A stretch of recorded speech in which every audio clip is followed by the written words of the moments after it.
महाराष्ट्र में नामदेव बोले हरि हरि ओम। सौराष्ट्र में नरसी गाए हरि हरि ओम। बंगाल में गौरंग गाए हरि हरि ओम। मेवाड़ में मीरा बोले हरि हरि ओम। पंजाब में नानक राखे हरि हरि ओम। हरि ओम हरि ओम हरि ओम हरि ओम। ब्रह्मा ध्याए शंकर ध्याए हरि हरि ओम। ब्रह्मा ध्याए शंकर ध्याए हरि हरि ओम। वीणा के संग नारद गाए हरि हरि ओम। जो कोई गाए शक्ति पाए हरि हरि ओम। जो कोई गाए भक्ति पाए हरि हरि ओम। जो कोई गाए मुक्ति पाए हरि हरि ओम। हरि ओम हरि ओम हरि ओम हरि ओम हरि ओम हरि ओम हरि ओम हरि ओम हरि ओम हरि ओम हरि ओम हरि ओम। कलिका किनारा नाम हरि हरि ओम। सुखों का भंडारा नाम हरि हरि ओम। दुखों का निस्तारा नाम हरि हरि ओम। संतों का सहारा नाम हरि हरि ओम। प्रेम से बोलो प्यारा नाम हरि हरि ओम। आनंद आनंद नाम हरि हरि ओम। मंगल मंगल नाम हरि हरि ओम। पावन पावन नाम हरि हरि ओम। हरि ओम हरि ओम हरि ओम हरि ओम हरि ओम हरि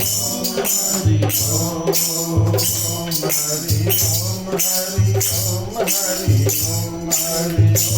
हरि ओम हरि ओम हरि ओम हरि ओम हरि ओम हरि ओम हरि ओम हरि ओम हरि ओम हरि ओम हरि ओम हरि ओम हरि हरि हरि हरि ओम ओम ओम ओम। दोनों हाथ ऊपर उठा के उसकी शरण में चले गए। दोनों हाथ सरेंडर कर दिया अपने आप को, बस अपने आप को सरेंडर कर दिया और फिर बोल दिया कि बिन फेरे हम तेरे। एक भी फेरे फिरे नहीं, फिर भी परमानेंट थे। शरीर था नहीं तब भी हम तेरे थे, शरीर है तब भी हम तेरे हैं, और शरीर नहीं रहेगा तब भी हम तेरे होंगे। 7 फेरे फिरते हैं, कोई 4 फेरे फिरते हैं, लेकिन फिर भी कुछ ना कुछ गड़बड़ हो ही जाती है। कोई पहले चला जाता, कोई बाद में चला जाता, लेकिन एक फेरा उसके साथ फेरे नहीं और परमानेंट उसके बिन फेरे हम तेरे। इतना आनंद है राम। तो हम सभी बहुत बड़भागी हैं। रामचरितमानस में बड़भागी शब्द ना बहुत ज़्यादा इस्तेमाल नहीं किया गया है। गोस्वामी तुलसीदास जी ने बड़ा कंजूसी से इस्तेमाल किया। बड़भागी अंगद हनुमान, अंगद और हनुमान बड़भागी। सका चरण कमल चापहि विधि नाना। राम जी की चरणों की सेवा करने का मौका मिला। बड़ भाग फिर बड़े भाग किनको कहा, जिनको मानव को ये तो सभी संत, सभी पंथ, सभी मजहब, सभी ग्रंथ इस बात पे एक मत है। कोई निराकार को मानता है, कोई सगुण साकार को मानता है, कोई निर्गुण निराकार को मानता है, लेकिन इस पे सारे मत है। चाहे कबीर पंथी हो, नानक पंथी हो, तुलसी पंथी हो, कोई भी, इस बात पे सभी एक मत है कि बड़े भाग मानुष तन पावा। नानक जी ने कहा ना कि दुर्लभ मानुष दे, कहो नानक सुन रे मना, दुर्लभ मानुष। और तो कबीर पंथियों में बैठोगे तो कबीर पंथी गाएंगे, नर तेरा चोला रतन अमोला, विरथा खोवे मत लेना। ये जो तेरा चोला है ना, ये रतन अमोला है, इसको विरथा मत करो। लेकिन भाग्यशाली हैं हम सब, भाग्यशाली हैं जो सत्संग में बना है, सत्संग में रुचि है। नहीं तो लोग सत्संग को, कीर्तन को केवल एक मनोरंजन का साधन मानते हैं। उनकी बुद्धि, सत्संग मिलना तो ईश्वरी कृपा है ही है। सत्संग को समझना, बुद्धि ऐसी प्रखर भगवान हमें दे, ऐसी प्रज्ञावान हमें बुद्धि दे परमात्मा कि वो समझ में हम कैच कर पाए शब्दों को। ये भी राम जी की कृपा से ही संभव। बिन सत्संग ना हरि कथा, तेहि बिन मोह न भाग, और मोह गए बिन राम पद मोहिना दृढ़ अनुराग।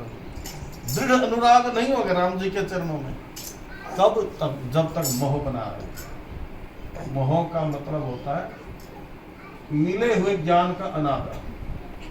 ज्ञान सबको है लेकिन हम उसका अनादर करते हैं, विस्मृति हो जाती है।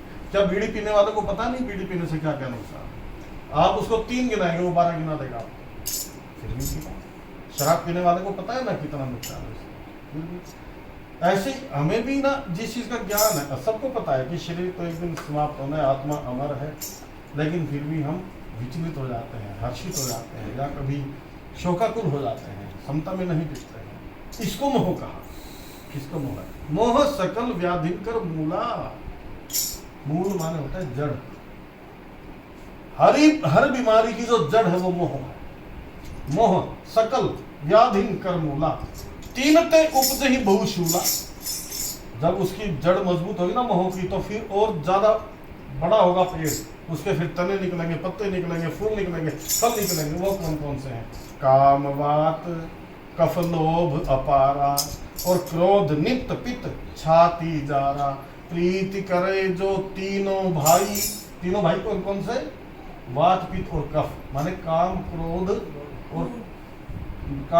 और लोभ। जब ये तीनों आपस में प्रीति कर लेते हैं तब क्या होता है? सन्निपात हो जाता है। सन्निपात ऐसी बीमारी जिसका कोई इलाज ही नहीं है।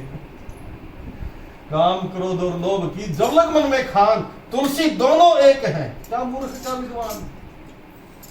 हाड़ सुखाए पिंजर कियो, धरे रहन दिन ध्यान, तुलसी मिटे न वासना, बिना विचारे का। संसार को भोग भोगने की वासना, पैसा पैसा पैसा, वितेषणा पूरी हुई तो फिर लोकेशना। लोकेशना के लिए आज सुबह कोई कह रहे थे, भगत जी मेरे से पसंद कर रहे थे कि ये नेता है, इनके पास इतना पैसा, इनको क्या जरूरत है सब करने की, इनको तो जान का भी खतरा होता है। वो वितेषणा उनकी पूरी हो चुकी है, अब लोकेशना में घुसे हैं। लोकेशना बड़ी खतरनाक है। प्रतिष्ठा, प्रतिष्ठा शुक्र निष्ठा, शंकराचार्य की कथा, आदि शंकराचार्य की कथा। प्रतिष्ठा बड़ी खतरनाक। मानव का नहीं पीछे। वो पूछ का जिक्र आया था ना सुंदरकांड में, हनुमान जी को रावण कहने लगा कि बंदर को ना पूछ बड़ी प्रिय है, तो हमें भी प्रिय है पूछ। मैं वहां गया था, मेरी उसने पूछ ही नहीं करी।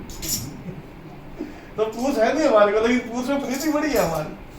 ये लोकेशना, ये बड़ों को गिरा देती है लोकेशना। नारद गिर गए।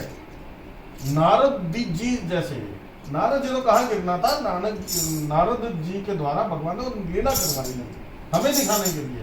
नारद जी जो पार्वती के जो गुरु हैं, वाल्मीकि जी की जो गुरु हैं, प्रहलाद के जो गुरु हैं, ध्रुव के जो गुरु हैं, ऐसे नारद गिरते नहीं है, लेकिन वो लीलाओं में हमें करके दिखाया कि नारद के साथ ऐसा हो सकता है, तो भैया तुम कौन से खेत की होंगे। इसलिए नाम सुमरन करते जहां राम तहां काम नहीं। कामनाओं को तीनों शब्द, चाहे काम धंधा हो, कामना हो, काम वासना हो, ये इन तीनों का वहां प्रवेश ही नहीं है। जहाँ राम कथा, कृष्ण कथा, संकीर्तन होता है, केवल ये इलाज और कोई इलाज नहीं, सत्संग ही इलाज है। तो बड़ भागी मनुष्य देह का मिलना बड़ा हमें मिला होता है। बस हमें इसकी कदर पता चल रहा है, पता है तभी तो सत्संग करते हैं। तभी तो पता ना कि इसलिए तो कई बार हमने, आप सब विद्वान बैठे ही हैं, कथाओं में सुनी होगी कि एक कमरा है और अंधेरा, या तो कमरा अंधेरा लगा लो, जो मनुष्य घूम रहा है वो अंधा लगा लो, दोनों में से एक है। उसमें से बाहर निकलने का रास्ता सिर्फ एक दरवाजा है।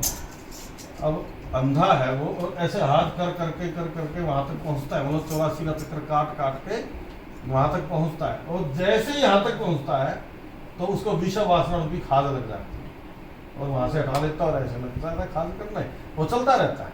अब चलेगा, इतने में दरवाजा खत्म हो गया, फिर वो ऐसे चलता रहेगा। माने 84 के चक्कर में एक ही निकलने का था मानव देह है, लेकिन इस मानव देह में मिलने के बाद हमें विषय वासना रूपी खुजली हो गई। अब ऐसे ऐसे करता जा रहा है, अगर थोड़ा सा और कर ले ऐसे तो पता चल जाएगा, नहीं यहाँ आते ही विषय वासनाओं की खाक लग जाए, फिर आगे 84 के चक्कर में, फिर कभी किसी माँ के ग्रह में, कभी किसी माँ के ग्रह में, ऐसे तो चक्कर चलता रहेगा। इसलिए जो षट संपत्ति है सत्संग, राम कृपा का सीधा परिणाम सत्संग, सत्संग का सीधा परिणाम विवेक है। विवेक अगर जागृत होगा तो केवल सत्संग से होगा। विवेक का परिणाम, विवेक फल, विवेक का क्या फल है?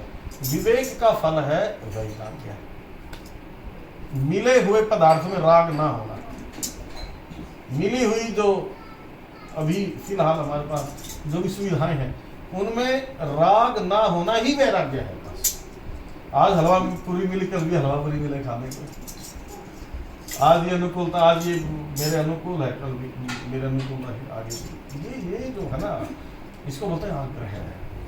आग्रह 9 ग्रहों से भी ज्यादा खतरनाक आग्रह, दुराग्रह। किसी से कि ये मेरे काम आए, ये मेरे काम आए, अरे केवल परमात्मा द्रौपदी के कौन काम आए? वो तो कितने बड़े बड़े बैठे थे, भीम जैसे, भीम बैठा वहां, अर्जुन बैठा, युधिष्ठिर बैठा, कौन काम आया? इससे कोई काम नहीं आया।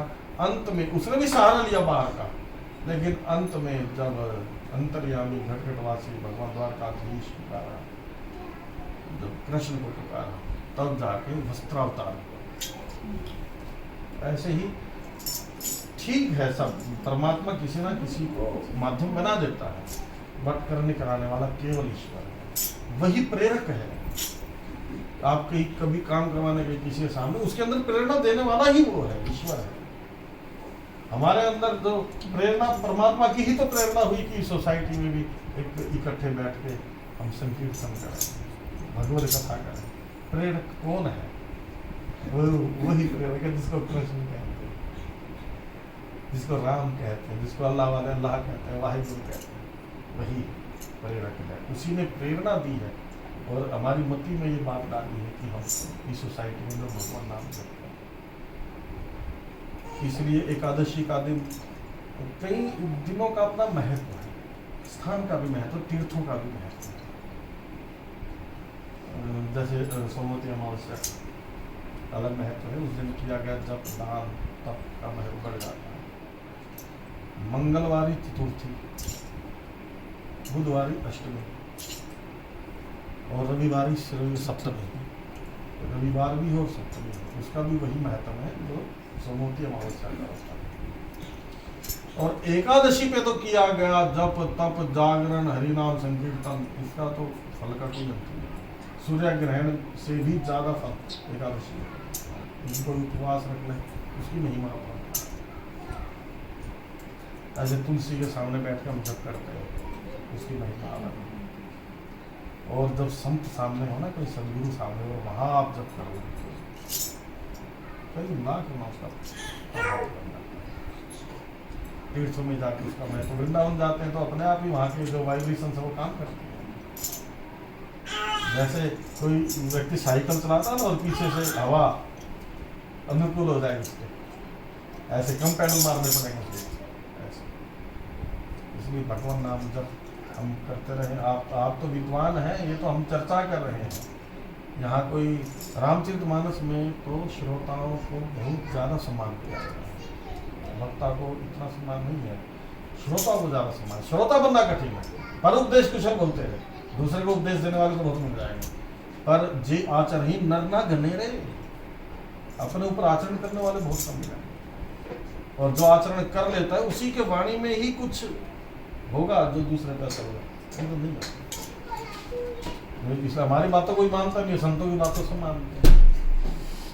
क्योंकि हमने वो सुना है ना कथा कि एक माता चली गई गुरु जी के संत के पास कि ये गुड़ बहुत खाता है, सब जानते ही हैं, सिंपल सी बात। तो कहा कि अच्छा, तो एक हफ्ते के बाद आना। फिर एक हफ्ते के बाद फिर माँ गई कि महाराज जी गुड़ बहुत खाता है। माँ ऐसा करो 3 दिन के बाद आना। ऐसे करके 4-5 चक्कर लग गए। तो एक बार फिर माँ ने कहा कि कुछ महाराज जी, ये तो मेरा बेटा ना गुड़ बहुत खाता है। बेटे को कहा भाई कल से गुड़ मत खाना। उसकी माँ ने कहा कि महाराज जी ये बात तो आप पहले दिन बोल सकते थे, इतने चक्कर कटवा दिए हमारे। तो संत कहने लगे कि माता जी अब तक तो मैं ही नहीं छोड़ रहा था, मैंने ही आजकल छोड़ा है गुड़ खाना। अब तक तो मैं ही गुड़ खा रहा था, तो मैं क्या मेरे जब मैं अपने ऊपर ही नहीं मैं तो क्या असर होगा। तो संत ना पहले संतों की तो जबरदस्त महिमा है, रामचरितमानस गजब, गुरु की महिमा, संत की महिमा, सत्संग की महिमा भरा पड़ा है। भगवान कृष्ण के जिसने दर्शन कर लिए ना उसको भी मोह हो गया। अर्जुन को मोह हो गया कि नहीं? दर्शन किए थे ना भगवान श्री कृष्ण, दर्शन तो पूतना ने भी किए थे, दर्शन तो शूर्पणखा ने भी किए थे राम जी के, दर्शन तो खरदूषण ने भी किए थे। लेकिन क्या पूतना की या शूर्पणखा की वासना मिटी दर्शन करके? कागभूषणी ने भी दर्शन किए थे, कागभूषणी स्वयं मोहित हो गए राम जी की लीलाओं को देख के, गरुड़ मोहित हो गए। गरुड़ तो कहने लगे कि ये जो खुद बंधा हुआ है लंका के रणांगण में, मेघनाद ने दोनों को बांध दिया नागपाश से, राम और लक्ष्मण जी को। जब नागपाश से बांध दिया और हनुमान जी गरुड़ को बुला कर ले गए कि तेरे स्वामी तो वहां बंधे पड़े हैं लंका के रणांगण में। लंका के रणांगण में जब देखा कि राम जी और लक्ष्मण दोनों नागपाश से बंधे हुए हैं तो मोहित हो गए गरुड़। क्या मोहित हो गए कि सुना तो है कि मेरे स्वामी का अवतार हुआ है राम के रूप में, पर कोई इनकी लगी नहीं ऐसी बात कि ये राम होंगे, ये मेरे ही स्वामी होंगे, कोई ऐसा असर देखा नहीं है इनमें। जैसे कि बंधे को बंधा मिले, जब खुद बंध गया वो दूसरे के बंधन कैसे काटेगा? हमने तो सुना है मेरे स्वामी का नाम लेने मात्र से बंधन कट जाते हैं, ये तो खुद बंधा हुआ पड़ा है यहाँ। ऐसा मोह कैसे हुआ? मोह राम जी के दर्शन करके मोह हुआ। मोह कैसे छूटा? सत्संग से। इसलिए हरि दर्शन से भी बड़ा सत्संग है, हरि की कथाएं हैं। सती को तो राम जी के साक्षात दर्शन हुए थे। एक बार त्रेता युग माही शंभु गए कुंभज ऋषि पाही, संग सती जग जननी भवानी, पूरे ऋषि अखिलेश्वर जानी, राम कथा मुनि बर्ज बखानी। राम कथा का जब बखान किया, पार्वती के रूप में जब आई दूसरे जन्म में सती, और भगवान शंकर ने राम कथा का जब बखान किया, तब जाकर मोह दूर हुआ, संशय दूर हुआ। नहीं तो भगवान के दर्शन करने से भी संशय कम नहीं होता, बढ़ता है, बल्कि उस संशय को दूर करने वाले संत होते हैं। संशय सबकी पीड़ है, संशय की जो फाकी करे उसका नाम फकीर। हद टपे सो औलिया, बेहद टपे सो पीर, हद बेहद दोनों टपे उसका नाम फकीर। ऐसा कोई संत मिल जाए ना जीवन में, उसके सामने बैठ के आप एक माला भी कर लो, आप आनंद होना पड़ेगा। सदगुरु मिले अनंत फल, कहत कबीर विचार। तीर्थ लाए एक फल, तीर्थ में जाने से एक फल की प्राप्ति होती है। कौन से फल की? धर्म के। धर्म का काम है तीर्थ में जाना, केवल एक फल की प्राप्ति होती है। संत मिले फल चार। अगर कोई संत मिल जाए तो वो संत आपको धर्म, अर्थ, काम, मोक्ष चारों पदार्थ देंगे, वहां से प्राप्त हो जाएंगे आपको। लेकिन उन्हीं संतों में से किसी एक संत से अगर आपने दीक्षा ली, वो होता है सदगुरु। संत अनेक हो सकते हैं, हम भी राम कथा अनेक संतों के जाते हैं, संतों के बहुत दर्शन करते हैं, आनंद है। लेकिन जिससे दीक्षा ली वो सदगुरु है। सदगुरु तो फिर सदगुरु होता है। उस जैसे एक माँ बहन के लिए पति तो पति होता है ना, जेठ की, देवर की, दुरानी की, सबकी सेवा तो करेगी, सबके प्रति सम्मान है। लेकिन समर्पण किसके प्रति है? पति के प्रति। ऐसे समर्पण सदगुरु के प्रति होता है, सम्मान सबके प्रति होता है। तो संत मिले फल चार और सदगुरु मिले अनंत फल, जिस फल का कोई अंत नहीं। कहत कबीर विचार, इसलिए कबीर साहब ने कहा। अब इनको राम जी के दर्शन हुए, गरुड़ महाराज को। गरुड़ तो बंधे को बंधा मिले, छूटे कौन उपाय, सेवा कर निर्बंध की, पल में दे छुड़ाए। अब पक्का मन में हो गया कि ये ब्राह्मण नहीं है, राजा दशरथ के राजकुमार हैं। इनकी पत्नी सीता का हरण कर लिया रावण ने। ये ढूंढते ढूंढते लंका तक आ गए हैं। अब युद्ध में इनकी स्थिति बिल्कुल हारने वाली हो गई है। अगर ब्रह्म होते तो ये सब चीजें थोड़ी होती, कोई असर दिखाई दिया नहीं। लेकिन फिर मन में तुरंत एक भाव फिर जाग गया मन में, तो गुरु प्रेरक रघुवंश विभूषण, हृदय में प्रेरणा देने वाला तो वही ईश्वर है। उसने एक प्रेरणा और दी कि नहीं, ये तेरे स्वामी ही है। अब कहा कि इसके लिए तो फिर मैं सबसे पहले जाता हूँ ब्रह्मा जी के पास। ब्रह्मा जी के पास गए और ब्रह्मा जी से पूछा कि ऐसे ऐसे लंका के रणांगन में बंधे पड़े थे और मैंने उनको छुटाया, क्योंकि गरुड़ का जो आहार वो सर्प है, तो वो नागपाश बंधन से मुक्त कर दिया गुरु ने। अब उनको तो मुक्त कर दिया, खुद बंधन में फंस गया। इस बंधन में फंस गया, संशय के बंधन में, मोह के बंधन में खुद फंस गया। ब्रह्मा जी के पास गया, ब्रह्मा जी ने कहा कि भाई इसकी लीलाएं अपरंपार है। जब ये कृष्ण रूप में आया था ना, तो मैंने से ग्वाले और गोल गोल चुरा लिए थे, इसने वैसे ही दोबारा बना दिए सारे। इसकी महिमा अपरंपार है भाई। मैं तो ऐसा कर, तू निकल जाए यहाँ से, जो तेरे को संशय रूपी रोग लगा है ना, दिस इज इन्फेक्शियस डिजीज, लेकिन मेरे फल लग जाए तू आगे चल। नारद जी के पास गए। अब नारद जी को कहा कि नारद का मतलब है जिसकी बात कोई रद्द नहीं करता। हरि को हर प्रिय है, हर को हरि प्रिय है, लेकिन नारद जी दोनों को प्रिय है। ऐसे है नारद जी। नारद जी के पास गए तो नारद को जाके बताया तो भाई तेरे को तो संशय हो गया बहुत भारी, और तेरी बीमारी का इलाज मेरे पास नहीं है, क्योंकि मेरे को खुद संशय हो गया था इनको देख के। अब तू जा, कहाँ जाए कि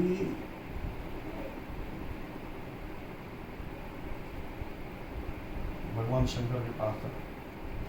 वो वर्ल्ड के सबसे बड़े फिजिशियन और सर्जन हैं, जिन्होंने अपने ससुर की सर्जरी के लिए अपने बेटे की सर्जरी कर दी।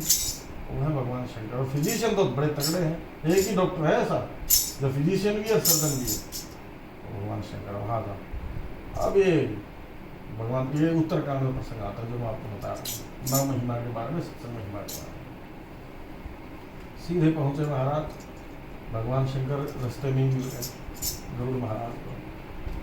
तब भगवान शंकर ने कहा कि भगवान कि आपको मोह रूपी बीमारी हो गई है, संशय हो गया, और ये जाएगा सत्संग से। बहु काल करिए सत्संगा, तब ही होई सब संशय भंगा। बहुत समय तक तेरे को भजन करना पड़ेगा, क्योंकि तेरे को क्रॉनिक डिजीज, 2 प्रकार की डिजीज होते हैं ना। एक तो चलो खांसी हो गई, बुखार हो गया, तो 2-4 दिन दवाई दी ठीक हो गया आदमी। लेकिन कुछ बीपी की दवाइयाँ या डायबिटिक के जो पेशेंट होते हैं वो, या थायराइड है किसी को, हाइपरटेंशन, हाइपोटेंशन है, हाइपोग्लाइसीमिया है, जो इस तरह की बीमारी, तो उनका लंबा ट्रीटमेंट चलता है। तो तेरे को है ऐसी क्रॉनिक डिजीज, तेरा ट्रीटमेंट तो लंबा चलेगा। जैसे टीबी का ट्रीटमेंट चलता है 9 महीने, तेरा तो चलेगा लंबा, क्योंकि तेरे को बहुत गहरी बीमारी है संशय की। बहुकाल करिए सत्संग, बहुत समय तक तेरे को सत्संग करना पड़ेगा, तब जाके तेरा संशय दूर होगा। ये कथा भगवान शंकर पार्वती को सुना रहे थे। तब पार्वती जी ने कहा कि आपने फिर उसका संशय क्यों दूर नहीं किया, आप तो सब कुछ करने वाले हो। तब पार्वती को भगवान शंकर कहते हैं कि उसके 2 कारण थे। एक तो खग जाने खग ही की भाषा, इसको मैंने कागभूषुंडी के पास भेज दिया सत्संग सुनने के लिए। एक तो खग जाने खग ही की भाषा, और दूसरा इसको कभी ना कभी अहंकार हो गया था किस चीज का, कि मैं गरुड़ हूं, पक्षियों का राजा हूं, सबसे बड़ा। इसके अभिमान को गलित करने के लिए पक्षियों में जो निकृष्ट माना जाता है, कौवे के पास भेज दिया कथा सुनने के लिए। गुरु तू कौवे को गुरु बना। जब ऐसा भाव कहा ना भगवान शंकर ने, जब ये बात कही गुरु को, एक ये समझने वाली बात, ये सारा एक दार्शनिक है। जब गरुड़ को ये बात कही भगवान शंकर ने, तब गरुड़ के मन में ये बात नहीं आई कि मेरे को कहाँ भेज दिया, मैं पक्षियों का राजा और एक कौवे से जाकर कथा सुनूंगा, मेरे को ऐसा बात नहीं आई। बल्कि बार बार ये बात आई कि जिसकी प्रशंसा स्वयं भगवान शंकर ने की है वो कैसा है, ऐसा। और गुरु का भाव बन गया। अभी दर्शन नहीं किए कागभूषुंडी गए नहीं कागभूषुंडी जी के पास, अभी भगवान शंकर से ही वार्ता हो रही है। लेकिन जैसे ही भगवान शंकर ने कहा कि आप गरुड़ के पास, आप कागभूषुंडी के पास जाइए, वहां ये दोहा आता है, बिन सत्संग ना हरि कथा तही बिन मोह न भाग, मोह गए बिन राम पद होई न दृढ़ अनुराग। ये भगवान शंकर ने बात कही किसको, कि तू पहले सत्संग कर, सत्संग में जाके हरि कथा सुन। अगर बगैर संत के हरि कथा सुनेगा या पढ़ेगा तो अर्थ का अनर्थ कर लेगा। इसलिए जीवन में संत जरूर चाहिए। संत हमें, ये तो जड़ है, ये जड़ ही तो है, इसको चेतन करने के लिए हमें कोई संत चाहिए जो इन चौपाइयों को चेतन करके हमें समझा दे, गीता के श्लोकों को चेतन करके हमें जो समझा दे, उसके अर्थ में हमारी डुबकी लगवा दे। इसलिए कहा ना किम लक्षणम भजनम, भजन का क्या लक्षण है? ये बताना भजन का लक्षण है, जा माई पे चुना ना भजन का रसनम लक्षणम भजनम, जिससे भगवत रस आ जाए भीतर से। अब इसको बताने चाहिए तो बोला भगवत रस आना चाहिए, भगवत रस जिससे आ जाए वो रसनम लक्षणम भजनम। बाहर विषय रस फीका लगने लग जाए और भगवत रस मीठा लगने लग जाए तो समझ लेना कि आपका भजन हो रहा है, नहीं तो क्रिया में रहेगा, केवल मैकेनिकल रहेगा, हृदय से नहीं रहेगा, मन नहीं, मन कहीं और लगेगा, अहंकार हो जाएगा। उस दिन मैं बताया था ना, मेरे बीच से है मकान, अहंकार कितना कितना हो जाता, तेरा कुछ भी नहीं है, सीमेंट का है, लोहे का है, या किसका है, रेत का है, और किसका है ये। लेकिन मेरे भी हमने जड़ पदार्थ से अपनी चेतन बुद्धि को जोड़ लिया। कमाल की बात देखिए, कितना महत्व दे दिया हमने। भैया हम महत्व देते तभी तो चीज, प्याज की कीमत अगर 2000 रुपए किलो हो गई सपोज, तो हमने महत्व दिया ना। अगर सोने की कीमत 60,000 70,000 रुपए तोड़ा हो गई, किस लिए? क्योंकि हम चेतन हैं, हम चेतन ने जड़ को महत्व दे दिया, उसकी कीमत बढ़ा दी। हमारे अंदर वो आत्मा का देखिए साम्राज्य कितना, जड़ की भी कीमत बढ़ा देता है इस चेतन की वजह से, तो जड़ की कीमत बढ़ जाती है। तो बिन सत्संग ना हरि कथा, बिना सत्संग, पहले सत्संग कीजिए, संतों का संग कीजिए।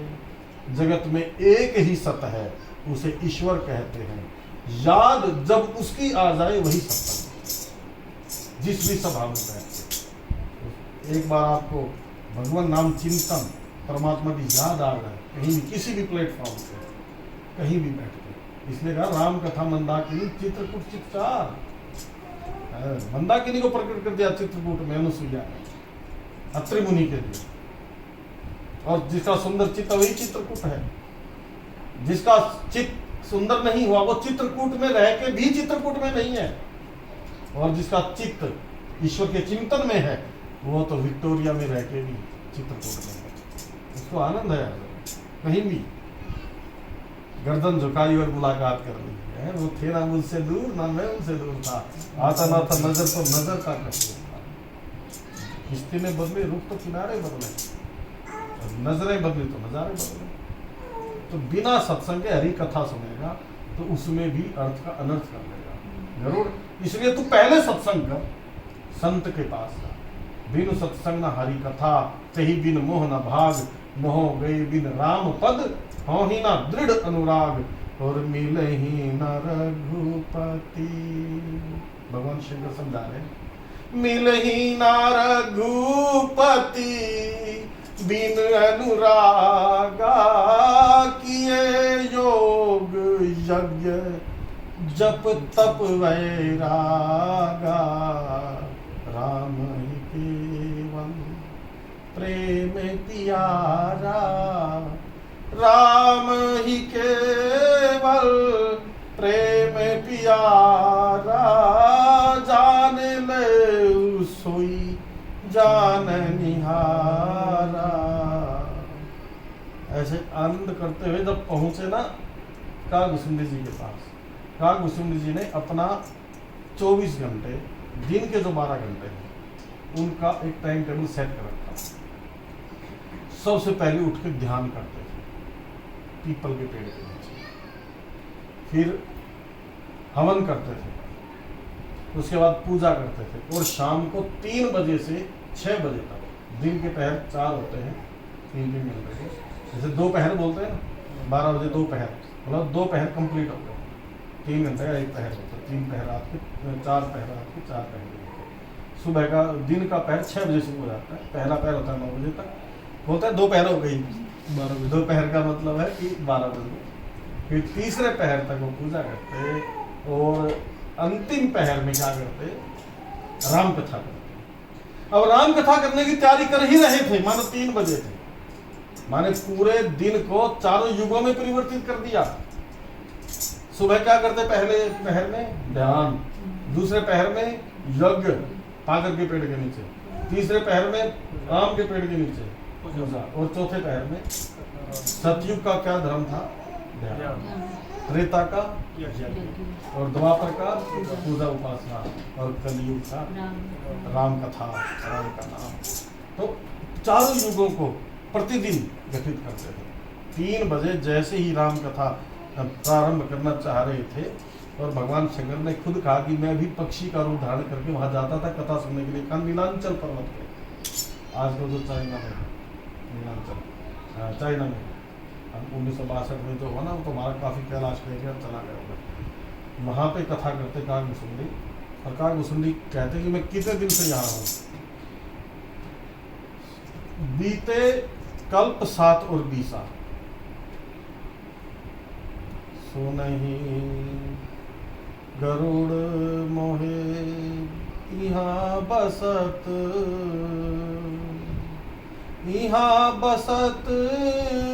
मोहे सुन खग ईसा। खग ईसा का मतलब पक्षियों का जो सबसे बड़ा गरुड़। बीते कल्प 7 और 20 कितने कल्पों से मैं कथा कर रहा हूँ। एक कल्प वही चतुर्युगी 43,20,000 साल की चतुर्युगी, 4,32,000 साल का कलयुग है, डबल कर दो, द्वापर 3 गुणा कर दो, त्रेता 4 गुणा कर दो, सतयुग।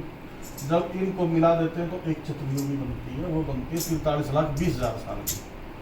और जब 74 चतुर्युगी बीतती है तो एक मनवंतर बनता है, और जब 14 मनवंतर बीतते हैं तो एक कल्प बनता है। यहाँ बसत मोहे सुन खग ईसा, बीते कल्प 7 और 20, 27 कल्पों से 7 और 20, 7 और 20, 27 कल्पों से मैं यहाँ कथा कर रहा हूँ। भगवान शंकर स्वयं कहते हैं पार्वती को, पार्वती मैं भी पक्षियों का रूप धारण करके उस सरोवर में जाकर कथा सुनता था, जहाँ कागभूषुंडी जी कथा करते थे। क्यों? क्योंकि अगर मैं ये रूप धारण करके जाता ना तो सारी मेरी सेवा उसमें लग जाती, इसलिए मैं कथा मेरा बिल्कुल खाली हो गया, बिल्कुल अहंकार को बिल्कुल शांत, कोई बड़ा नहीं कोई छोटा नहीं, केवल परमात्मा हमारा, हम परमात्मा के। और जिसकी कथा सुन रही है, जिसकी कथा सुनाई जा रही है, उसमें प्रीति हो, उसमें आनंद हो। सुनाने वाला कोई भी हो, कागभूषुंडी हो सुनाने वाला। यहाँ तक कहा गया कागभूषुंडी जी को जब गुरु ने प्रश्न किया ना कि आप पे तो ईश्वर की कृपा है, आप अपना शरीर बदल सकते थे, कौवे की बजाय कोई भी शरीर, आपको तो ये वरदान मिला हुआ था, तो क्या कहा कागभूषुंडी? सोई पावन सोई सुभग शरीरा,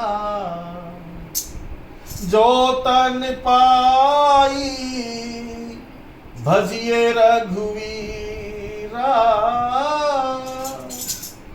सोई पावन सोई सुभग, सुभग माने सुंदर, वही सुंदर शरीर है और वही पवित्र शरीर है जिस शरीर को पाकर राम जी का भजन करें। बस वही शरीर। अरे हनुमान बंदर का शरीर कोई बढ़िया माना जाता है क्या? या रीछ का शरीर बढ़िया माना जाता है? जामवंत को रीछ का शरीर, जटायु को कौन सा शरीर मिला? एक पक्षी का शरीर। कागभूषुंडी को तो कौवे का शरीर मिला। शबरी को देखिए कितनी बुजुर्ग हो गई शबरी, सारे सफेद बाल हो गए, झुर्रियां पड़ गई, और भगवान राम क्या क्या, क्या कहते हैं जब पहुंचे शबरी के आश्रम पे? कह रघुपति, राम जी कहते हैं सुन भामिनी बाता, मानव एक भगति करनाता। मेरा आपका केवल भक्ति करो। काम तो गरुड़ का वहीं बन गया था जब भगवान शंकर ने कागभूषुंडी के बारे में बताया, और गरुड़ के हृदय में कागभूषुंडी के प्रति श्रद्धा न, श्रद्धावान लौटे ज्ञानम। जय श्रद्धा संबल रहित नहीं संतन कर साथ, तिनकर मानस अगम अति, बिन बिन हिना प्रिय रघुना। श्रद्धा बहुत जरूरी है। अगर इतनी श्रद्धा हो गई तो आधा काम तो वही हो गया था उसका। फिर जैसे ही पूजा कर, जैसे ही पाठ पूर्ण 3 बजे के लगभग, 3:15 बजे के लगभग पहुंचे और ये कथा करना जैसे स्टार्ट करा, उधर से गरुड़ आ गए। गरुड़ को देखकर बड़े प्रसन्न हुए, आज पक्षीराज का आगमन यहाँ तो यहां वक्ता ने उठ के श्रोता की पूजा की। पूजा की कैसे? षोडशोपचार तरीके से पूजा की। एक होता है षोडशोपचार तरीके से पूजा, एक होता है मानसिक पूजा, एक होता है अनुराग से पूजा। पूजा की अति अनुरागा, आपको सश्वधाराएं बह रही है, ये आप कथा सुनने के लिए आए। और मधुर वचन बोले तब कागा, कौवा और मधुर वचन, क्योंकि राम कथा कह रहे थे ना, इसलिए वो मधुर वचन। और पूजा की अनुराग के साथ यही चौपाई आई है, पूजा की नहीं अति अनुरागा। जानकी जी ने भी जो भवानी की पूजा करी पुष्प वाटिका के अंदर, वहां पे भी यही चौपाई आती है। पूजा की नहीं, क्या सामान लेके गई थी? क्या भगवान केवल भावांजलि राम जी के भगवान माँ भवानी के चरणों में अनुराग से प्रेम से पूजा की। मिल ही ना रघुपति बिन अनुरागा। इसलिए कलयुग में तो खासकर मानसिक पूजा का बहुत, इसका मतलब ये नहीं है कि षोडशोपचार पूजा नहीं करनी चाहिए। षोडशोपचार पूजा का अपना महत्व है, करना भी चाहिए, लेकिन उससे भी अधिक कहीं जाकर भगवान किसी हमारे भोग के भूखे नहीं है। भगवान तो भाव को, भाव ही कारण ईश है, ना स्वर्ण का आशान। लेकिन भक्त का मन है ना, हमें प्यारे के प्रति देना, भक्त देना चाहता है। सूर्य को आवश्यकता नहीं है जल की, लेकिन हम देते हैं, इसलिए देते हैं ताकि एक कृतज्ञता ज्ञापन करते हैं। हम देते हैं, हम कहीं रिश्तेदारी में जाते लेके जाते हैं ना, कुछ फल फ्रूट लेके जाते हैं, उनको आवश्यकता नहीं है, लेकिन प्रेम में दिया जाता है। इसलिए हम भगवान को क्या दे सकते? जो भगवान को देते हैं भगवान का ही तो है, लेकिन फिर भी तेरा तो उसको सौंप दिया। पूजा कीनी अति अनुरागा, मधुर वचन बोले हूँ तब कहा कि आपका आगमन कैसे हुआ। तब सारी बात गुरु ने बताई। तब जो रामचरितमानस में राम कथा गाई, कागभुसुंडी ने, गुरु भी वहां था, बाकी दूसरे पक्षी भी सब बैठे हुए थे, उसको बोलते कागभुसुंडी रामायण। 66वां उत्तरकांड गजब है वो, जिसने वो पढ़ लिया ना। इसलिए मैं बोलता हूँ बालकांड का प्रारंभ, अयोध्या का मध्य जहाँ भरत की कथा है, और उत्तरकांड का अंत, जिसकी अच्छी तरह समझ में आया वही संत, अपने आप ही संतत्व आ जाए। और बार बार अभ्यास के जड़मती हो सुधार। कोई भी भजन है, कोई भी कीर्तन है, कोई भी कथा है, उसके अंदर भगवान नाम जप का अपना महत्व, भगवान की लीलाओं को कायम करने का। और इसमें कोई भी आपका कोई विधि नहीं चाहिए कि इस विधि से ही होना है। सिंपल, किसी भी भाषा, देखो बच्चे के प्रति जो माँ का भाव होता है, वो भाषा अलग अलग हो सकती है। ऑस्ट्रेलियन माँ की भाषा अलग होगी, पाकिस्तानी माँ की भाषा अलग हो सकती है, वेस्ट इंडियन जो माँ है उसकी अलग, हिंदुस्तानी, भाव एक जैसा होगा, शब्द अलग अलग हो सकते हैं सबके, लेकिन बच्चे के प्रति जो वात्सल है, जो प्रेम है, वो एक जैसा, चाहे माँ ऑस्ट्रेलियन हो, चाहे कोई ऐसी परमात्मा तो माओ की माँ है। वो शब्द नहीं देखता, वो केवल भाव देखता है। भाव ही कारण ईश है ना, स्वर्ण काठ पाषाण सत्य चित्त आनंद रूप है, व्यापक है भगवान कथा। एकादशी से आनंद ही आनंद है। मैं तो खुद विचार कर रहा था एक कुछ दिन पहले कि ये लंबा हो जाता है ना, संडे एक हफ्ता, तो बीच में गुरुवार रखते हैं को, उसमें अच्छा क्या रहेगा कि 2 या 3 दोहे को कंक्लूड करने में भी ठीक रहेगा। 6-7 दिन नहीं हो पाते, फिर पर्पस सोल्व नहीं होगा। अभी जो चौपाइयाँ हैं, और आज भी मैं पढ़ रहा था, उसके अंदर गरीब होरी गरीब नवाजू, सरल सबल साहिब रघुराजू, इस चौपाई पे ही आप 3-4 दिन कथा कर सकते। तो एक्सट्रैक्ट ऑफ रामचरितमानस अगर हमें चाहिए, तो उसके लिए मैं सोच रहा था एक दिन बढ़ाए, बृहस्पतिवार गुरुवार को ना, गुरुवार को भी कथा करें। अगर आपकी हिसाब से लोग भी आ सकते हैं, कोई भी एक भी है। हनुमान जी महाराज तो सुनते हैं, करते हैं हनुमान जी महाराज बहुत ही बहुत कथा, सारी व्यथाएं दूर संसार, ऐसी कथा अमृत। जब राजा परीक्षित को देने लगे ना सुखदेव महाराज, तो आप तो जानते हैं, तो सारे देवता आ गए कि महाराज इसको मृत्यु से तो डर लगता है ना, अमृत है हमारे पास, हम अमृत देते हैं इसको, कथामृत। तो अब सुखदेव जी कहते हैं कि नहीं, इसके अधिकारी तुम नहीं हो, परीक्षित को कथा। तो राजा परीक्षित को कैसा अनुभव करा दिया, सामने के अंदर ईश्वर का साक्षात्कार करा दिया। भगवत कथाएं तो सारी जगत की व्यथा क्या, आपको संसार की चीजें चाहिए, संसार की चीजें मिल जाएंगी, जो भी चाहिए, भुक्ति चाहिए, भुक्ति माने होता है भोगने की चीजें, भुक्ति चाहिए भुक्ति मिल जाएगी, निरोगी काया चाहिए निरोगी काया मिल जाएगी, घर में माया चाहिए माया मिल जाएगी, पुत्र चाहिए पुत्र मिल जाएगा।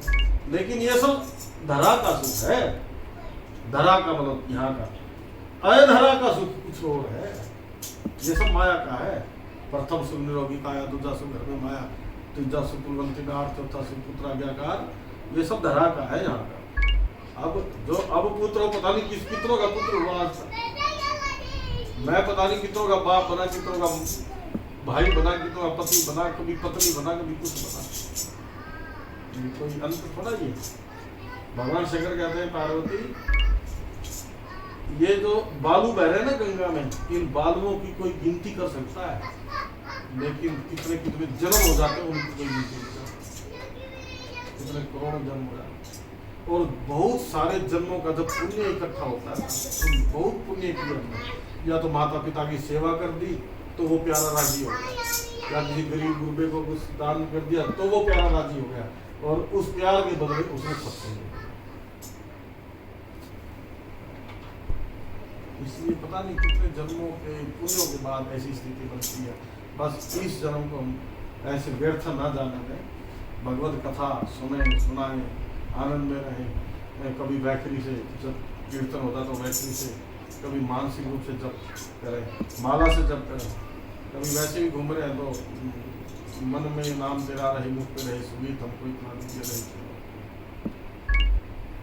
सार सार बातें गीता श्लोक पाठे गोविंद स्मृति कीर्तना साधु दर्शन मात्रेण तीर्थ को लाभ। कोई नहीं गा सकता। अभी जो 3 दोहे उसमें आएगा, सारद शेष महेश गणेश, ये सारे मिलके भी भगवान के इतने से गुणों का गायन नहीं कर सकते, फिर भी सब कर रहे हैं। क्यों? तो उसका जवाब गोस्वामी तुलसीदास ने दिया, अजब राज है मोहब्बत के फसाने का। जिसको जैसा और जितना आता है वो उतना गाय चला जाता है, वो उतना ही आनंद ही प्राप्त करता है। उसका पूरा वर्णन कोई कभी कर नहीं सकता,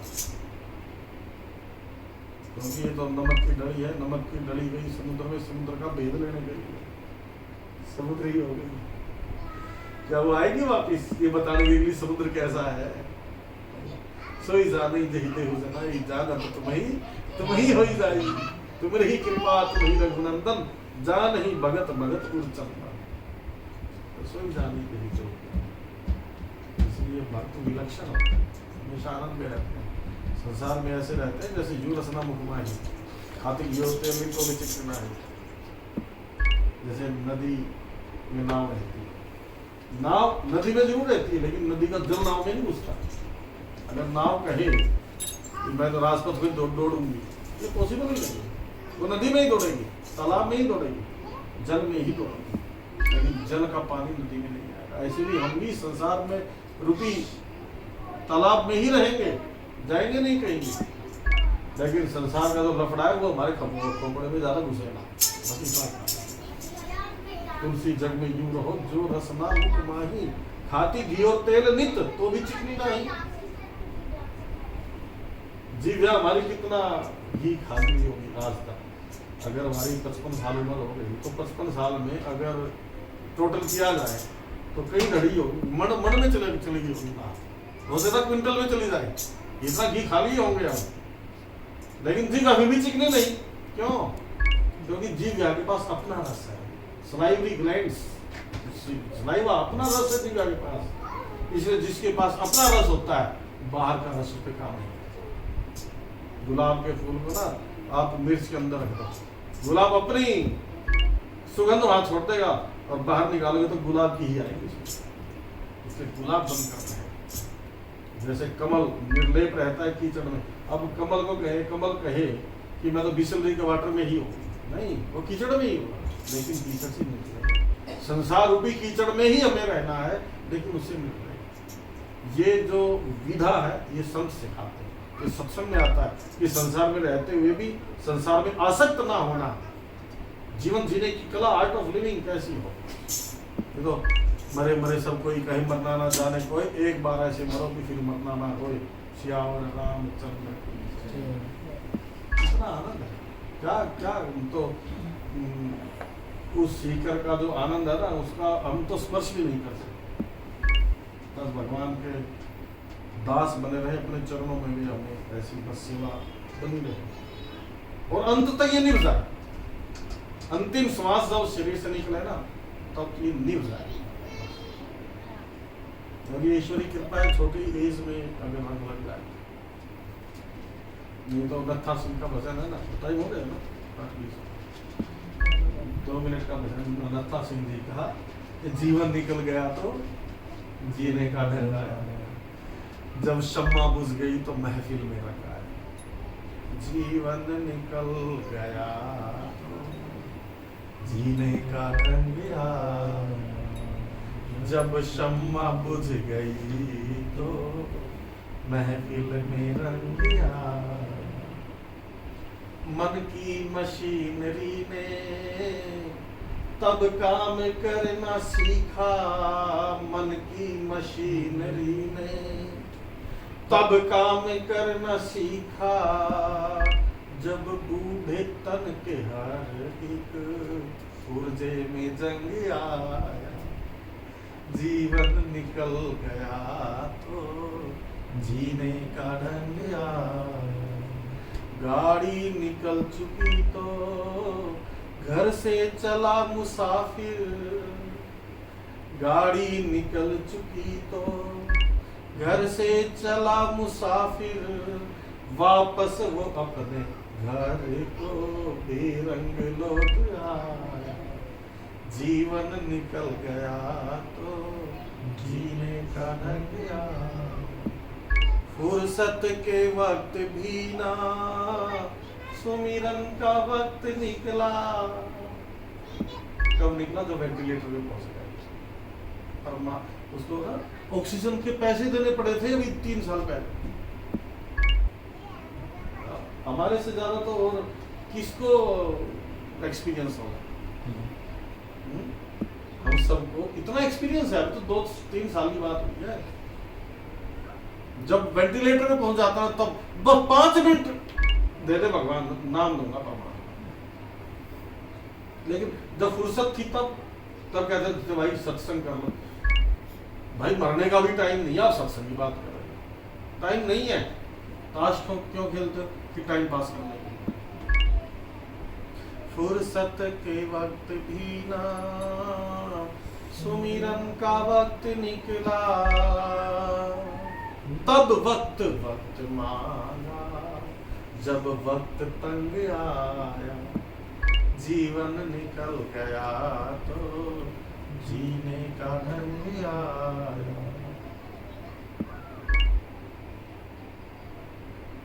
इसलिए जवानी में जो सत्संग मिल जाए ना, और बचपन में मिल जाए तो कहना ही क्या। हमारे ऊपर तो ईश्वर की बड़ी कृपा है। मैं 4-5 साल का था तो महाराज मेरे को भी पंछियों का बहुत साथ मिला। गांव में भी बड़े बड़े संत आते थे उस टाइम। कभी पंछियों के संत तो गाँव में तो ना बड़े बड़े घर होते थे, दहलीज बोलते हैं उसको, और पुराण समझते हो, पराली नीचे बिछा देते थे, और ऊपर ये सब नहीं होता था ना, ऊपर अपना वैसे कोई तरपाल बिछा देते थे गाँव के लोग। तो इकतारा होता था, पल्ली बिछा दी तो इकतार पे शब्द। ये बातें बता रहा हूँ आपको 50 साल पहले। फिर मेरे घर वालों ने मेरा एडमिशन करा दिया आर्य समाज स्कूल में, गन्नो सुना सोनीपत के पास। फिर वहाँ आर्य समाज, आप ये मत समझना कि मैंने अपनी कथा शुरू कर दी राम कथा के बीच में। अनुभव शेयर है सिर्फ, एक्सपीरियंस है यही भगवान। तो वहाँ आर्य समाज के कुछ था, वो तो आचार्य थे, आशानंद जी था उनका नाम। बड़े पीले वस्त्र पहनते थे, बहुत अच्छे महाराज थे। वहाँ पे लोकल हमारे उनके सानिध्य में रहे। फिर तो रामचरितमानस से जुड़ गए, संतों का भौतिकार किसी मुड़ के देखा नहीं। इसलिए ना ईश्वर की कृपा है कि शुरू से रंग ही सत्संग का रंग। इसलिए कोई पूछ रहा ना कि सत्संग की कैसे पता चले कि सत्संग मिल रहा है, या असली सत्संगी कौन है, कैसे किसी संत से पूछ लीजिए। और संत तो प्रश्न का जवाब प्रश्न में पूछते हैं, उसको बोलते बुलेट क्वेश्चन। कहा कि नहीं, पहले बताओ कि असली शराबी कौन है। असली शराबी तो वो है जो सुबह उठ के भी अपना दारू पिए, खूब आनंद मस्ती करे, सारा दिन पिए खूब मजे में। फिर कहा नहीं, ये बताओ कि ये तो ठीक नहीं है। असली जुआरी कौन है, जो खूब जुआ खेले। असली भंगेड़ी कौन है, जो खूब भागे। नहीं, असली भंगेड़ी वो है जो साथ वाले को भी भंगेड़ी बना दे, और असली शराबी वो है जो साथ में रहने वाले को भी शराबी बना दे।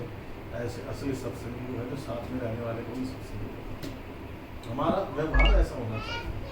हम सुनते हैं कोई बोलता है कि पति पत्नी से दुखी है, और पत्नी पत्नियां पति से दुखी है, क्योंकि एक सत्संग को मानता दूसरा नहीं मानता। ऐसा भी है कई घरों में।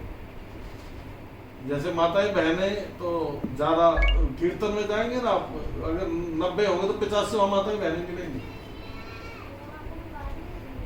तो वो कोई कहता मेरा पति नहीं मानता, कोई कहता मेरे माँ बाप नहीं मानते, माँ बाप कहते बच्चे नहीं मानते।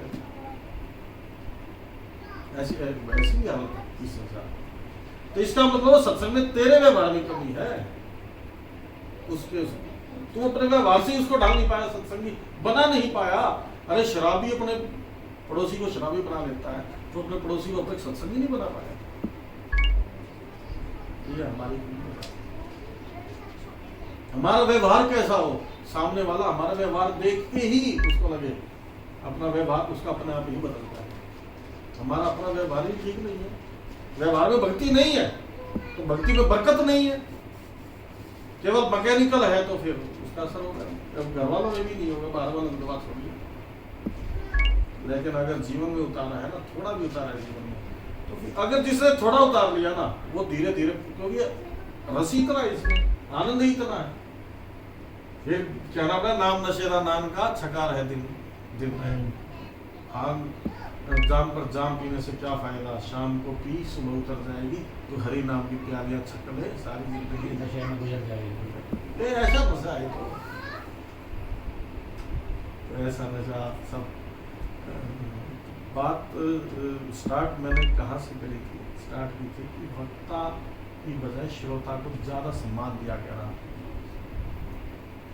इसलिए हमारे पूज्य बापू को बोलते हैं कि ये क्या है, इसका बोलते हैं चौकी, और इसको बोलते हैं जमीन। जो नीचे बैठते हो जमीन में बैठे हैं, और जो चौकी में बैठे हैं इसको चौकी बोलते हैं। तो चौकी पे बैठा हो चौकीदार, और जो जमीन पे बैठा है वो जमींदार। तो जमींदार बड़ा होता है ना। और श्रोताओं की तो आनंद है, श्रोताओं को नींद भी लग जाए तो भी कोई दिक्कत नहीं। वक्ता को तो देखना भी पड़ता है, कोई शब्द ऐसा ना निकल जाए। अनेक पंथों से जुड़े हुए लोग बैठे होते हैं, अनेक संतों को मानने वाले तो आपकी जो वाणी निकले ना, वो सबको मान्य होनी चाहिए, किसी पे कटाक्ष नहीं होना चाहिए कि हम पर्टिकुलर एक उसको मानेंगे नहीं। देखो, जब एक किसी पर्वत के शिखर पर पहुंचना है हमें, कोई रास्ता इधर से जा रहा है, कोई उधर से जा रहा है, इधर वाला सोच रहा बस यही ठीक है।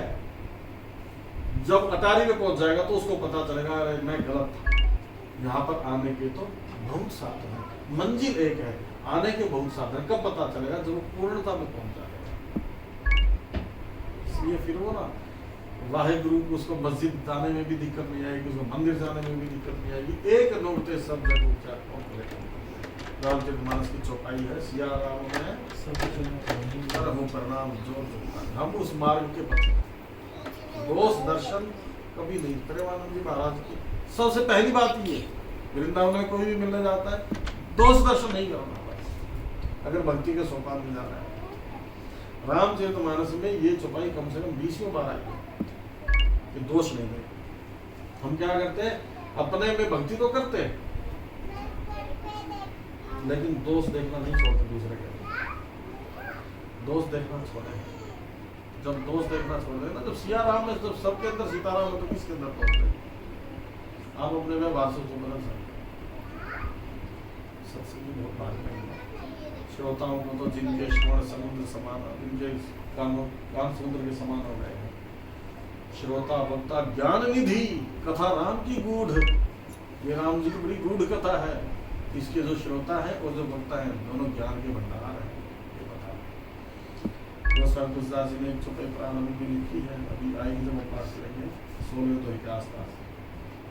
आज तक जिन्होंने राम कथा को गाया है, जो राम कथा सुन रहे हैं और जो आगे सुनेंगे और गाएंगे, उनको एडवांस में मेरा प्रणाम। सभी को 500 साल पहले गोस्वामी तुलसीदास जी ने सभी को पता, इतना विशाल हृदय रहा होगा। तो अभी और कीर्तन करेंगे। आप सुनाओ, कुछ कीर्तन सुनाओ, रस में, आनंद में। भजन सुनाओ। तो आपकी वाली बात बड़ी करेंगे, ये राम से बड़ा राम का नाम। हाँ, अंत में निकला ये परिणाम। अंत में निकला ये परिणाम, राम से बड़ा। ये तुम ये कह रहे थे कि भगवान का जो नाम है, उसके नाम के अंदर भगवान से अधिक शक्ति है। भगवान क्या कर रहे हैं, वो जब नागपाश में बंधे हुए हैं, वो अपने आप को खोल नहीं रहे हैं, और क्योंकि वो मर्यादा में, हालांकि वो खोल सकते हैं। वो उस लंका को अपनी पूरी सेना के साथ एक झपकी के अंदर वहां लेके जा सकते हैं, लेकिन वो पार नहीं कर रहे हैं। और जब वो पार नहीं कर रहे हैं, तो इसका ये मतलब है कि वो मर्यादा में है। और भक्त के लिए कोई मर्यादा नहीं है। भक्त जब राम का नाम या भगवान का नाम लेता है, तो सभी असीम शक्तियों को प्राप्त करता है। जब भगवान के पास है और भगवान उनका प्रयोग नहीं कर रहे, लेकिन भक्त कर सकते हैं। राम से बड़ा राम का नाम, कृष्ण से बड़ा कृष्ण का नाम। राम से बड़ा राम का नाम, कृष्ण से बड़ा कृष्ण का नाम। अंत में निकला ये परिणाम, ये परिणाम, ये परिणाम। राम से बड़ा राम का नाम, कृष्ण से बड़ा कृष्ण का नाम। और जिस व्यक्ति का नाम बड़ा होता है, भगवान का नाम कितना बड़ा है, उसको हमेशा चिंता रहती है कि मेरा नाम ले रहा है और मैंने इसका ये काम ना किया तो मेरे लिए मुश्किल हो जाएगा। तो क्या कह रहा है, नाम वाले को चिंता रहती, नाम न हो बदनाम।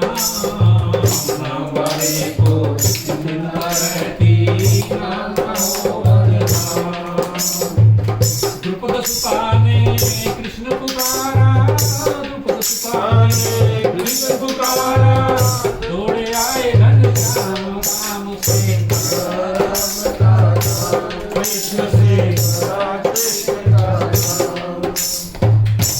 जिस सागर को बिन से तू के लांग सके नहीं राम। जिस सागर को बिन से तू के लांग सके नहीं राम। उस सागर पर कूद गए, उस सागर पर कूद गए हनुमान, लेके राम का नाम। राम से राम का नाम, राम से राम से बड़ा राम का नाम, कृष्ण से बड़ा कृष्ण का नाम। वो दिल वाले डूब जाएंगे जिनमें नहीं हरि नाम। तो बड़े बड़े दिल वाले, बड़े बड़े राजा महाराजा जिनमें भगवान का नाम नहीं है, अंत में डूबते हुए देखा है। कैसे? वो दिल वाले डूब जाएंगे जिनमें नहीं हरि नाम। वो दिल वाले डूब जाएंगे जिनमें नहीं हरि नाम। वो पत्थर भी तर जाएंगे जिन पे लिखा श्री राम। राम से कृष्ण से बड़ा कृष्ण का नाम।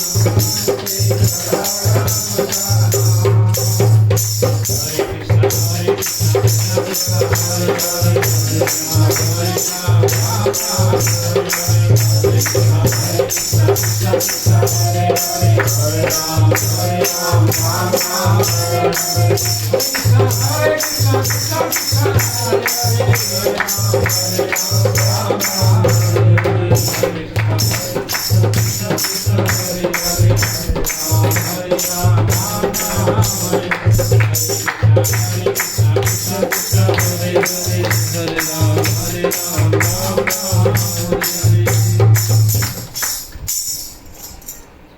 नत्था सिंह जी का भजन है ये। नत्था सिंह दास बणु उसका हूँ बेदाम गुलाम, सुबह को सीताराम भजो और शाम को राधे श्याम, राम से बड़ा राम का नाम। नामी को चिंता रहती है नाम ना हो बदनाम। अगर कोई सिठानी मैले कुचले कपड़ों में मार्केट में चली जाए तो सिठानी की इज्जत का सवाल नहीं, इसकी इज्जत का सवाल फलाने सेठ की सिठानी है, तो सेठवा सेठ तो भगवान है ना। नामी को चिंता रहती है नाम ना हो बदनाम। द्रौपदी ने जब नाम करा जटाए घनश्याम, उसकी नामी को तो चिंता रहती है अपने नाम की। इसलिए गो इसमें विनय पत्रिका में जो गले पड़े ना गोस्वामी तुलसीदास जी, वहाँ पे भी यही है, वो गले पड़ गए कि मम भवन मम हृदय भवन प्रभु तोरा। सबसे पहले क्या कहा कि मेरा जो हृदय है वो तेरा भवन है। ताही आए बसे बहु खल चोरा, उसके अंदर बहुत सारे चोर आकर बस गए। तब भगवान ने कहा गोस्वामी तुलसीदास जी से, भाई मेरा घर है ना, और चोर बस के आगे तो तेरे को क्या मतलब। अब चोर बसे या कोई इसके अंदर साधु बसे, तेरे को क्या मतलब। नहीं महाराज, अबजस वही तुम्हारा, तेरा अबजस होता है कि किसी पुलिस वाले के घर में अगर चोरी हो जाए, तो कोई आईपीएस है उसके घर में चोरी हो जाए तो बताने में भी शर्म आएगी उसको कि मेरे घर में चोरी हो गई। तो महाराज फिर कहा कि चल ठीक है, तू मेरा भक्त हो तो तू कर कुछ। मैं एक कल अमित भटमारा, ये मार्ग नहीं मोर पुकारा। मैं अकेला हूँ, मैं पुकार कर दिया मैंने इतनी पुकार करके, लेकिन मेरा कहना ये मानते नहीं है। काम क्रोध लोभ मोह मत्सर मद इतने सारे ये सारे अंदर आकर बैठ गए हैं, खल चोर। फिर क्या करें महाराज, बेगी करो संभारा। बेगी माने जल्दी, जल्दी करो और संभाल लो अपने घर की, माने अपना घर का पोजेशन लो जल्दी से, नहीं तो क्या हो जाएगा, नहीं तो अबजस नहीं तुम्हारा, तेरा अबजस होगा। बेगी करो संभाल। भक्त को भी प्रभु जी कह रहे थे ना कि भक्त को मर्यादा नहीं है, भक्त तो भगवान से लड़ भी लेता है, भगवान के गले भी पड़ जाता है। अब गोसाई तुलसीदास जी गले पड़ गए भगवान के कि तू करने वाला सब कुछ, तेरी नामी को चिंता रहती है नाम।